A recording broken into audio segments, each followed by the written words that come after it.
విజయనగరం ఉగ్ర పేలుళ్ల కుట్ర కేసులో ఎన్ఐఏ స్పీడ్ పెంచింది. ఉగ్రవాదులు సిరాజ్ సమీర్లను ఎన్ఐఏ విచారిస్తోంది. ఇందులో భాగంగా సిరాజ్ సమీర్లను ఎన్ఐఏ అధికారులు ఢిల్లీలో విచారించే అవకాశం ఉన్నట్టుగా తెలుస్తోంది. ఇప్పటికే కేసును ఎన్ఐఏకి అప్పగించాలని రాష్ట్ర ప్రభుత్వానికి కేంద్ర హోంశాఖ నుండి ఆదేశాలు జారీ చేసింది. ఈ నేపథ్యంలో రాష్ట్ర డీజీపీ నుండి జిల్లా ఎస్పీకి ఆదేశాలు వచ్చినట్టు తెలుస్తోంది. రేపు విజయనగరం పోలీసులు కేసును పూర్తిగా ఎన్ఐఏకి అప్పగించనున్నారని విశ్వసనీయ సమాచారం.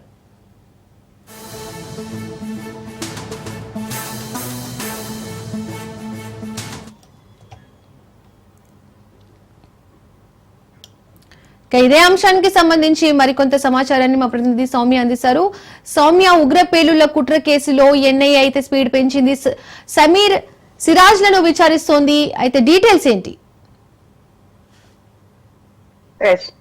పహల్గామ్ ఉగ్రదాడి తర్వాత మనం చూసుకున్నట్లయితే ఆపరేషన్ సింధూర్ లో భాగంగా ఏదైతే స్లీపర్ సెల్స్ అదే విధంగా ఉగ్రముక్కులు యాక్టివ్ అయినట్లుగా గుర్తించినటువంటి కేంద్ర ప్రభుత్వం ప్రత్యేకించి వారి మీద దృష్టిని సారించిందని చెప్పుకోవచ్చు. అయితే ఈ నేపథ్యంలోనే అనుమానాస్పద రీతిలో కనిపిస్తున్నటువంటి విజయనగరానికి సంబంధించినటువంటి సిరాజ్ అదేవిధంగా హైదరాబాద్ కి చెందినటువంటి సమీర్ వీళ్ళిద్దరిని కూడా దాదాపు 2 నెలలు అవుతుంది విజయనగరానికి సంబంధించినటువంటి పోలీసులు కస్టడీలోకి తీసుకున్నారు. అయితే వీళ్ళని కస్టడీలోకి తీసుకొని విచారించిన తర్వాత పలు కీలకమైనటువంటి అంశాలు వెలుగు చూస్తాయని చెప్పుకోవచ్చు. అనేక రకాలైనటువంటి విషయాలు ఉగ్రదాడులకు సంబంధించి బయటపడడం కూడా తెలిసింది. అయితే ఇప్పటికే వీళ్ళిద్దరూ కూడా విశాఖ సెంట్రల్ జైల్లో రిమాండ్ మీద ఉన్నారు. అయితే ఈ నేపథ్యంలో ఈ కేసు మీద మరికాస్త దూకుడు పెంచడం కోసం అటు ఎన్ఐఏ అధికారులు అయితే మాత్రం ఈ కేసును స్పీడప్ చేయడానికి కోరారు. అయితే దీంతో కేంద్ర హోంశాఖ రాష్ట్ర ప్రభుత్వానికి వాళ్ళిద్దరినీ కూడా పూర్తిగా ఎన్ఐఏకి అప్పచెప్పాలి, కేంద్రానికి అప్పచెప్పాలి అని చెప్పి కోరడం జరిగింది. అయితే దీనిలో భాగంగానే ప్రస్తుతం రాష్ట్ర డీజీపీ విజయనగరానికి చెందినటువంటి ఎస్పీకి ఆదేశాలు కూడా ఇప్పటికే ఇవ్వడం జరిగింది. ఇక సోమవారం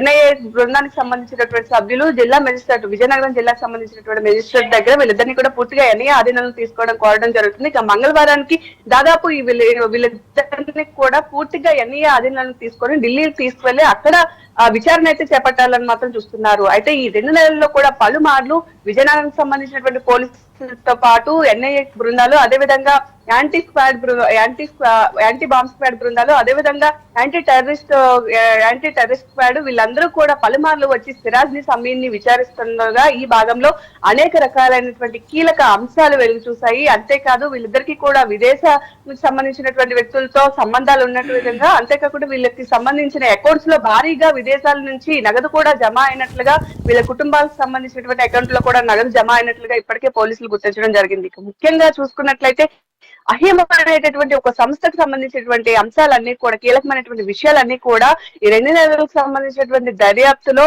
బయటపడడం జరిగింది. ఈ అహిం సంస్థకు సంబంధించినటువంటి గ్రూప్ లో దాదాపు దేశానికి సంబంధించినటువంటి అనేక మంది సభ్యులు కూడా భాగస్వామ్యులుగా ఉన్నారు అని తేలింది. కాబట్టి ఈ కేసులో చాలా వరకు స్పీడప్ పెంచి దేశవ్యాప్తంగా ఉండేటటువంటి ఈ అహిం గ్రూప్ కు సంబంధించినటువంటి సభ్యులు అసలు ఎవరు, వీళ్ళ నెక్స్ట్ ప్లాన్ ఏంటి, ఏం చేయాలనుకుంటున్నారు, వీళ్ళకి ఎక్కడి నుంచి సపోర్ట్ వస్తుంది, ఇలా పలు యాంగిల్లో కేసును దర్యాప్తు చేయడం కోసం ఎన్ఐఏ ఎలాంటి నిర్ణయం తీసుకుందని మాత్రం తెలుస్తుంది. ఏదేమైనా సరే ప్రస్తుతం వీళ్ళిద్దరిని కూడా మంగళవారానికి పూర్తిగా ఎన్ఐఏ ఆధీనంలోనికి తీసుకోబోతున్నారని తెలుస్తుంది. ఇక ఎన్ఐఏ దర్యాప్తు చేపట్టిన తర్వాత ఎలాంటి విషయాలు వెలుగులోకి వస్తాయని చెప్పేది మాత్రం ప్రస్తుతం చర్చాంశనీయంగా మారింది.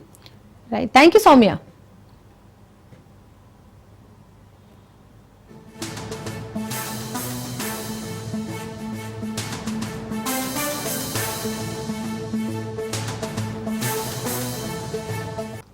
ఆదిలాబాద్ జిల్లాలో మావాలలో భారీ భూ కుంభకోణం గుట్టును పోలీసులు రట్టు చేశారు. గత కొద్ది రోజులుగా అక్రమ లేఅవుట్లు, అక్రమ ఇళ్ల అమ్మకాలు, అక్రమ రిజిస్ట్రేషన్లు చేసిన వారి తాట తీస్తున్నారు పోలీసులు. ఖానాపూర్ లో భూ అక్రమాలపై పోలీసులు ఉక్కుపాదం మోపుతున్నారు. భూమి పత్రాలను ఫోర్జరీ చేసి ఫ్లాట్లను అక్రమంగా ఆక్రమించి డబ్బు డిమాండ్ చేస్తూ నిజమైన ఆస్తి యజమానులకు బెదిరిస్తున్న 5 నిందితులను పోలీసులు అరెస్ట్ చేశారు. నిందితులకు సహకరించిన రెవెన్యూ ఆఫీసర్లపై చర్యలు తీసుకున్నారు. భూ అక్రమాలకు పాల్పడితే కఠిన చర్యలు తీసుకుంటామని డీసీపీ తెలిపారు.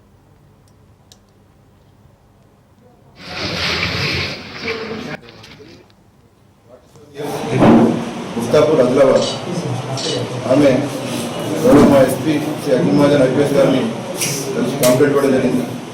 ఆమె యొక్క 2 ప్లాట్లు కొందరు ల్యాండ్ గ్రాబర్స్ ఆక్రమించుకొని ఆమెను అందులోకి రాణిస్తలేరని చెప్పి వాళ్ళ పేరుతో కంప్లైంట్ ఇవ్వడం జరిగింది.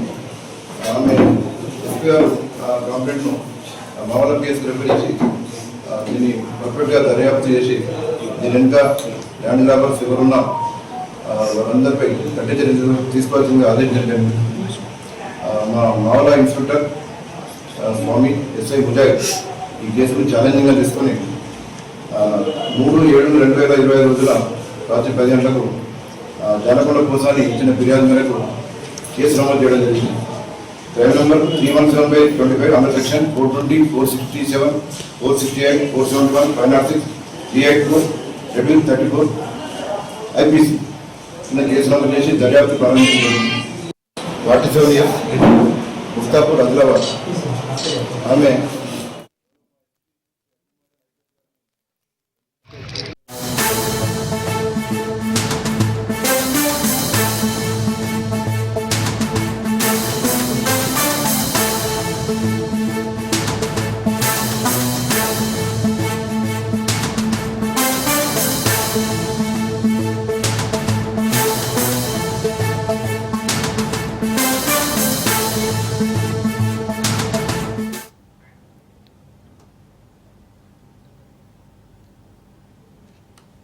జగిత్యాల జిల్లా కొరుట్ల పట్టణంలో ఆదర్శ నగర్ లో దారుణ వెలుగు చూసింది.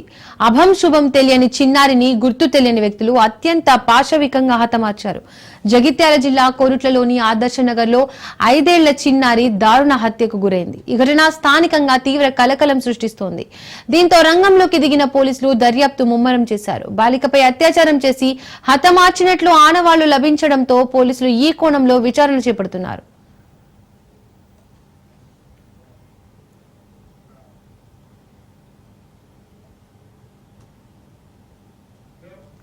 ఆదర్శ నగర్ కు చెందిన ఆకుల రాములు, నవీన దంపతులకు 2 పిల్లలున్నారు.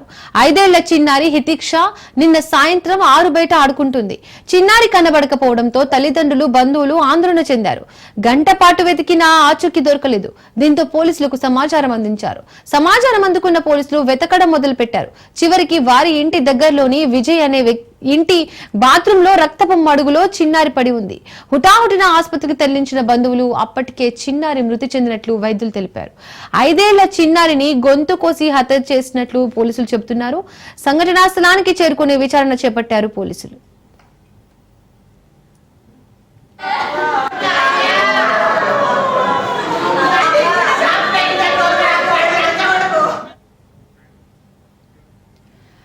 ఈ చిన్నారి తండ్రి ఉపాధి కోసం గల్ఫ్ వెళ్లాడు. అయితే గుర్తు తెలియని వ్యక్తులు మాయమాటలు చెప్పి అఘాయిత్యం చేసి హత్య చేసినట్లు పోలీసులు అనుమానిస్తున్నారు.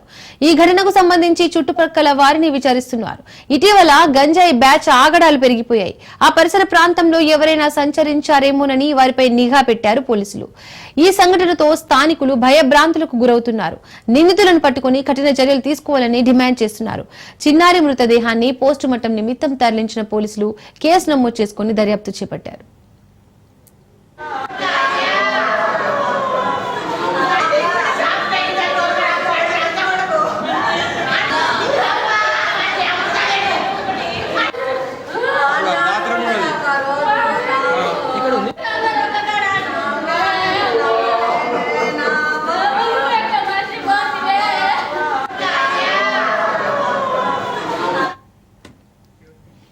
ఘటనకు సంబంధించి మరింత సమాచారాన్ని మా ప్రతినిధి రవీందర్ ఫోన్ ద్వారా అందిస్తారు. రవీందర్, చిన్నారి మృతికి గల కారణాలేంటి? కుటుంబ సభ్యులు ఏం చెప్తున్నారు? పోలీసులు ఏం చెప్తున్నారు? జగిత్యాల జిల్లాకు సంబంధించి ఆదర్శ నగర్ లో ఒకవైపు హింసాత్మక ఘటన జరిగినట్టుగా చెప్పవచ్చు. అయితే 5 ఏళ్ల చిన్నారి నిన్న ఉదయం 10:30కు మిస్ అయ్యి ఒకవైపు దాదాపు వాళ్ళ గల్లీలోనే ఒక 100 మీటర్ల దూరంలో ఒక ఇంటిలో విగత జీవిగా పడిపోవడం, అదేవిధంగా ఆ చిన్నారి పైన గొంతు పైన ఒకవైపు కత్తికి సంబంధించిన ఘాటు ఆ మృతి చెందడంతో కూడా ఒకవైపు అక్కడ మొత్తం ఆదర్శ నగర్లో ఒక కలకలం రేపిందనే చెప్పవచ్చు. అంటే నిన్న సాయంత్రం ఈ విషయం కూడా బయటపడడంతో ఆ మృతదేహాన్ని ఆసుపత్రికి అయితే తరలించడం జరిగింది. అయితే ఆసుపత్రిలో డాక్టర్లు నిన్న నైట్ కావడంతో కూడా పోస్ట్ మార్టం అయితే నిర్వహించని పరిస్థితి అయితే కనబడుతుంది. పోలీసుల సమాచారం మేరకు మాత్రం మనకు అర్థమైంది ఏంటంటే అక్కడ దాదాపు 100 మీటర్ల దూరంలోనే ఒక ఇల్లు ఉంది కాబట్టి ఆ ఇంటికి సంబంధించిన యజమాని కూడా ఇప్పుడు అందులో ఆ మృతదేహం లభ్యం కావడంతో అతను కూడా పరారులో ఉన్నాడు. అతన్ని ఇప్పటివరకు ఇంకా పోలీసులు అయితే అదుపులోకి తీసుకోలేరు. కొంతమంది చెప్తున్న ప్రకారంగా చూసుకుంటే దాదాపు ఒక సైకో ఒక వ్యక్తి అయితే అతను ఆ పాపను అక్కడికి తీసుకువెళ్ళడం జరిగింది. తీసుకున్న అనంతరం మరి ఆ గొంతు కోసి అక్కడ పడవేశాడు. మరి అతను ఎటువంటి అఘాయిత్యానికి పాల్పడ్డాడు అతను అనే కోణంలో మాత్రం పోలీసులు ఇంకా దాన్ని ఆరాధిస్తున్న పరిస్థితి కనబడుతుంది. ఆ ఇంటి యజమాని పారిపోయిన ఇంటి యజమానిని కూడా వెతకడానికి పోలీసులు అయితే ఒక టీము ఏర్పాటు చేసి అతన్ని పట్టుకునే విధంగా కూడా పోలీసులు ముందరికి పోతున్న పరిస్థితి అయితే కనబడుతుందని చెప్పవచ్చు. ఏది ఏమైనప్పటికీ కూడా ఒక 5 ఏళ్ల చిన్నారిని ఈ విధంగా అక్కడ గొంతు కోసి పడవేయడము, ఆ వ్యక్తి ఎవరు అనేది కూడా ఇంకా నిర్ధారణ అవతలేదు కాబట్టి కంపల్సరీ వీళ్ళ కుటుంబ సభ్యులు కూడా దానిపైన ఇంకా క్లారిటీ అని పరిస్థితి కనబడుతుంది. అంటే ఇంకా రాత్రి నుంచి కూడా ఒక శోక సముద్రంలో వాళ్ళు మునిగి తేలుతున్నారు. 5 ఏళ్ల చిన్నారి మిస్ కావడంతో కూడా కుటుంబ సభ్యులు ఉదయం నుంచి సాయంత్రం వరకు మా పాప వస్తువుని వెయిట్ చేస్తున్న సమయంలో ఒకే వైపు పాప మృత్యువాత పడ్డది, ఒకవైపు ఎవరో తీసుకువెళ్లి కిడ్నాప్ చేసినట్టుగా అక్కడ గొంతు కోసి పడవేసిన పరిస్థితి కనబడుతుంది అనే కోణంలో వాళ్ళ కుటుంబ సభ్యులైతే శోక సముద్రంలో మునిగి తేలుతున్న పరిస్థితి కనబడుతుంది. కాబట్టి పోలీసులు దాన్ని ఏ విధంగా నిర్ధారిస్తారు, ఒకవైపు పోస్ట్ మార్టం అనంతరం మరి డాక్టర్స్ అది కత్తికి సంబంధించిన ఘాట్లేనా లేదంటే ఏవైనా ఘాట్లు చేసి అక్కడ ఆ విధంగా కోసి పడవేశారనే కోణంలో మాత్రం పోస్ట్ మార్టం రిపోర్ట్ లో మాత్రం తేలే అవకాశం అయితే కనబడుతుందని చెప్పవచ్చు. 10 గంటల సమయం వరకు అయితే పోస్ట్ మార్టం నిర్వహించిన అనంతరం మరి పాప పైన ఎటువంటి కత్తి ఘాట్లు ఉన్నాయి లేక ఇంకేమైనా అఘాయిత్యానికి పాల్పడ్డా అనే కోణంలో మాత్రం ఆ పోస్ట్ మార్టం రిపోర్టు అయిన అనంతరం అయితే వెల్లడే అవకాశం అయితే కనబడుతుందని చెప్పవచ్చు.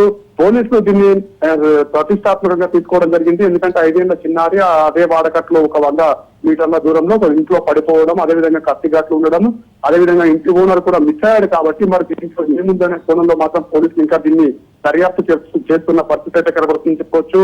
10:30 నుంచి 11 గంటల సమయంలో మరి విద్యార్థి ఆ చిన్న బాలిక 5 ఏళ్ల సంవత్సరాల బాలిక ఏ విధంగా చనిపోయిందనే కోణంలో మాత్రం దీన్ని నిర్ధారించే అవకాశం కనబడుతుంది. అనంతరం పోలీసులు ప్రెస్ మీట్ పెట్టి కూడా దీనిపైన వెల్లడించే అవకాశం అయితే స్పష్టంగా కనబడుతుంది. కానీ కుటుంబ సభ్యులకు ఇంకా దీనిపైన అసలు ఏం జరిగింది, ఎవరు చేశారనే కోణంలో, అంటే ఎవరికి వాళ్ళకి వీళ్ళకేం గొడవలు లేవు, మరి ఎవరు చేశారనే కోణంలో కూడా కుటుంబ సభ్యులు అయితే ఆవేదన చెందుతున్న పరిస్థితి అయితే కనబడుతుందని చెప్పవచ్చు. పోలీసుల ఆ రిపోర్టు అదేవిధంగా ఇటు పోస్ట్ మార్టం రిపోర్టు వచ్చిన అనంతరమే మరి ఏం జరిగిందనే కోణంలో మాత్రం అది బయటపడే అవకాశం కనబడుతుంది. అదేవిధంగా ఇంటికి సంబంధించిన యాజమాన్యం కూడా పట్టుక వచ్చిన అనంతరం కూడా అది ఇంటరాగేషన్ చేసే అవకాశం ఉంటుంది. కాబట్టి ఇవన్నీ జరిగిన అనంతరం అయితే క్లుప్తంగా ఆ చిన్నారిని ఏ విధంగా తీసుకువెళ్లారు, ఎందుకు అక్కడ హత్య చేసి పడవేశారనే కోణంలో మాత్రం దాన్ని ఇంకా డీప్ గా పోయిన అనంతరం అది వెల్లడించే అవకాశం అయితే కనబడుతుందని చెప్పవచ్చు. రవీంద్ర, స్థానికులు ఎవరి మీద అనుమానం వ్యక్తం చేస్తున్నారా?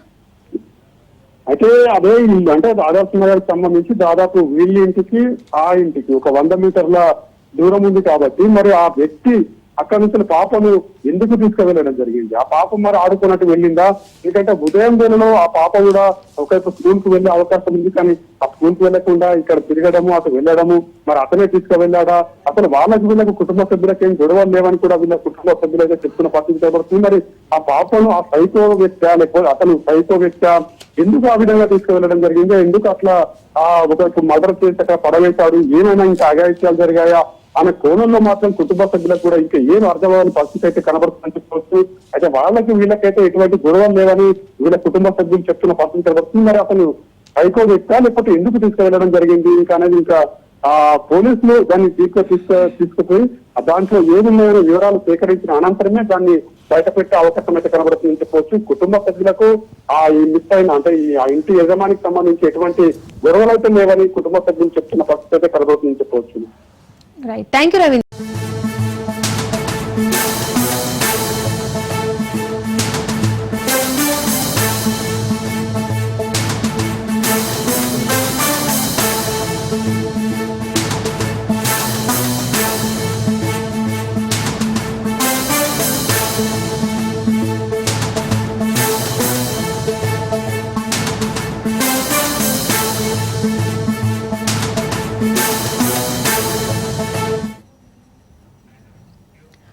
గోల్కొండలో బోనాల జాతర కొనసాగుతోంది. ఇవాళ ఆషాఢ మాసం 2వ ఆదివారం కావడంతో అమ్మవారికి 4వ పూజలు చేస్తున్నారు, తొట్టెలు సమర్పిస్తున్నారు. సాయంత్రం పాత బస్సి నుండి గోల్కొండ కోటకు ఊరేగింపుగా ఘటాలు రానున్నాయి.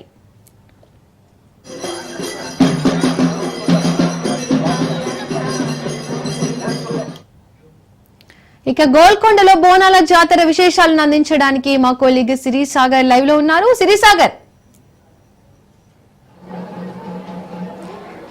ఎస్ దీపిక, ముందుగా రాజ్ న్యూస్ ప్రేక్షకులందరికీ కూడా మరోసారి బోనాల పండుగ శుభాకాంక్షలు. ఈ రోజు మనం గోల్కొండ కోట పైన అయితే ఉన్నాము. సో బోనాలు అనగానే మనకు హైదరాబాద్ లో ఘనంగా జరిపేది, మొదట గుర్తొచ్చేది గోల్కొండ కోటనే. కాబట్టి ఇక్కడ మనం చూస్తూనే ఉన్నాము.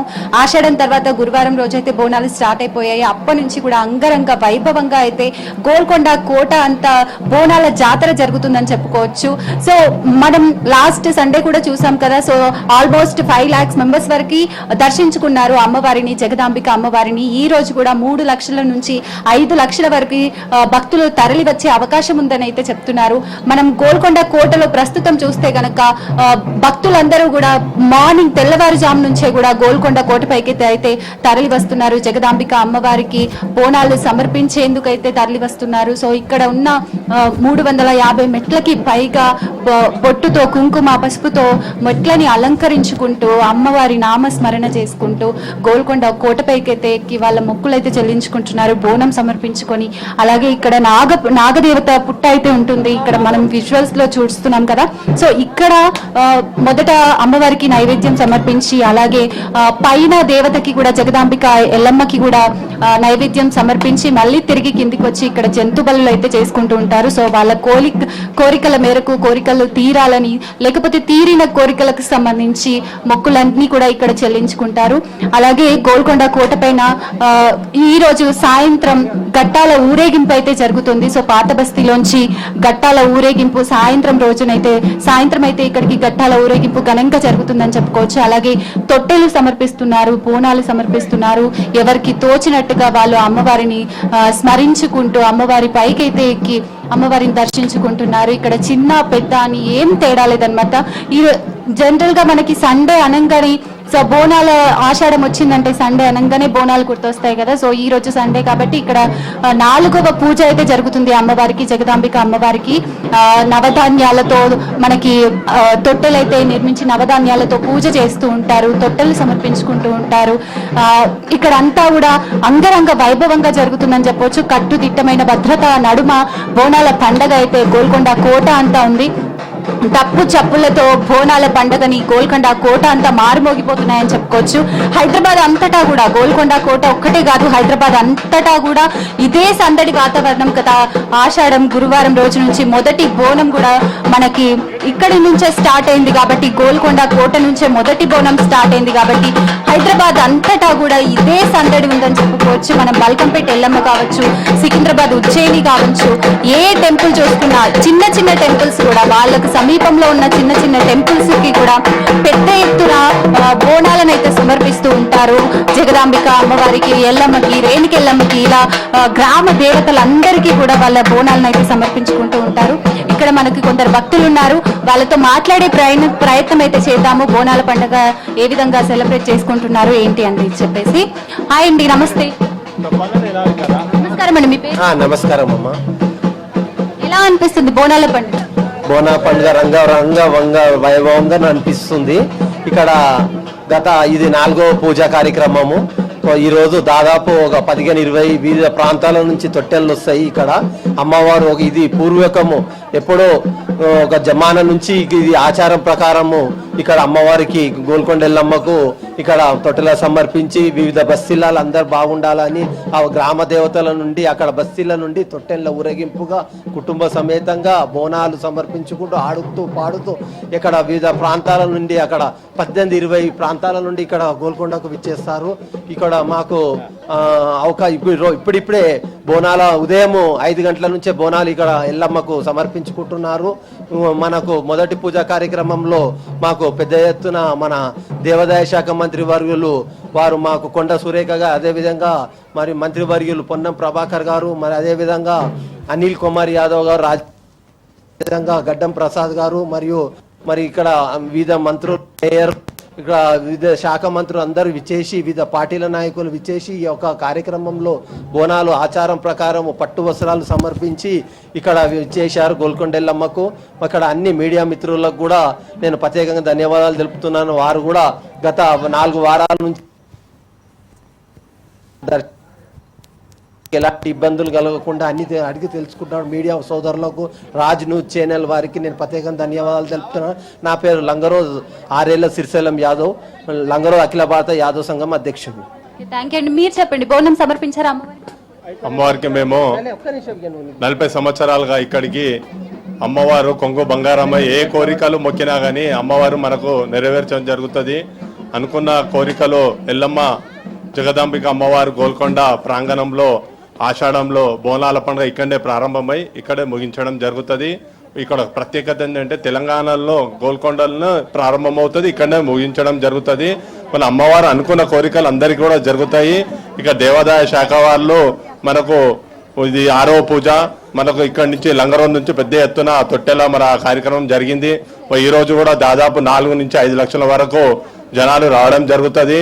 మరియు అందరు కూడా ఇక్కడ ఎలాంటి అసౌకర్యాలు జరగకుండా పెద్ద ఎత్తున ప్రభుత్వము ఇక్కడ ఏర్పాటు చేసింది. మంచినీటి వసతి కానీ, మున్సిపల్ సిబ్బంది కానీ, వైద్య పరంగా కానీ, మరియు అదేవిధంగా పోలీస్ శాఖ వాళ్ళు కానీ, మున్సిపల్ వాళ్ళు కానీ, దేవాదాయ శాఖ వాళ్ళు పెద్ద ఎత్తున ఇక్కడ, ఎందుకంటే ఈ గోల్కొండ దగ్గర ఈ వారం వచ్చినంత 5 లక్షల నుంచి 6 లక్షల మంది ఎప్పుడు కూడా రారు. మన ప్రతి సంవత్సరం ఈ 6వ పూజకి ఇక్కడ రావడం జరుగుతుంది. దాదాపు 17 ప్రాంతాలు 20 ప్రాంతాల నుంచి పెద్ద ఎత్తున తొట్టెల ఊరేగింపు ప్రాంతాలు రావడం జరుగుతుంది. మళ్ళీ సబ్జీ మండి, నటరాజ్ నగర్, మల్లెపల్లి, లంగరోజ్, మరియు అత్తాపూర్, హైదర్గూడ, సీతారాంబాగ్, మరియు నార్సింగి, మరియు గొల్ల బస్తి లంగరోజ్ నుంచి పెద్ద ఎత్తున మారుతి నగర్, రక్తమయ సమ్మ దేవాలయం లంగరోజ్ నుంచి ప్రతి ఒక్క దగ్గర నుంచి కూడా ఇక్కడ తొట్టెలు మరి అందరికీ కూడా మనము ఇక్కడ ఛానల్ గారు మరి ఇక్కడ భక్తులకు ఎలాంటి అసౌకర్యం జరగకుండా గవర్నమెంట్ ప్రభుత్వం, రాష్ట్ర ప్రభుత్వం పెద్ద ఎత్తున ఇక్కడ ఏర్పాటు చేశారు. మేము వారికి ప్రత్యేకమైన ధన్యవాదాలు తెలియజేస్తున్నాము. ఎన్ని సంవత్సరాలు అవుతుంది మీరు ఇక్కడ బోనం? దాదాపు మేము ఇక్కడికి రావడము 40 సంవత్సరాల నుంచి. నేను లంగరోజ్ నివాసి, నా పేరు ఆరేళ్ల వెంకటేష్ యాదవ్, నేను సోషల్ వర్కర్. నేను 40 సంవత్సరాలు ఇక్కడ, మా తాత ముత్తాతల నుంచి కూడా ఇది గొల్లకొండ అంటారు, యాదవ్స్, మేము గొల్ల వాళ్ళము. ఇక్కడ మా తాతలు కూడా, మా నాన్నలు కూడా ఇక్కడ బర్రెలు మేపేవాళ్ళు.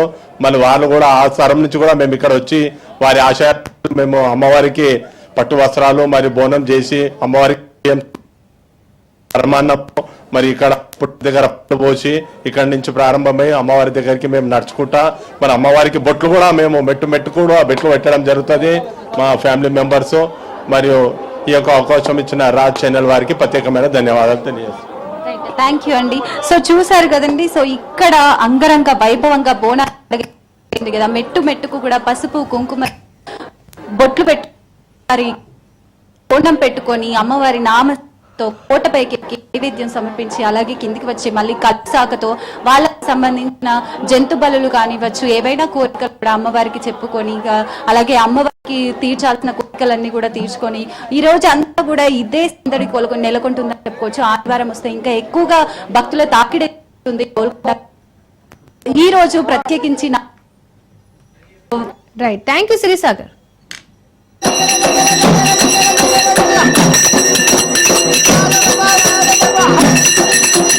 Bye.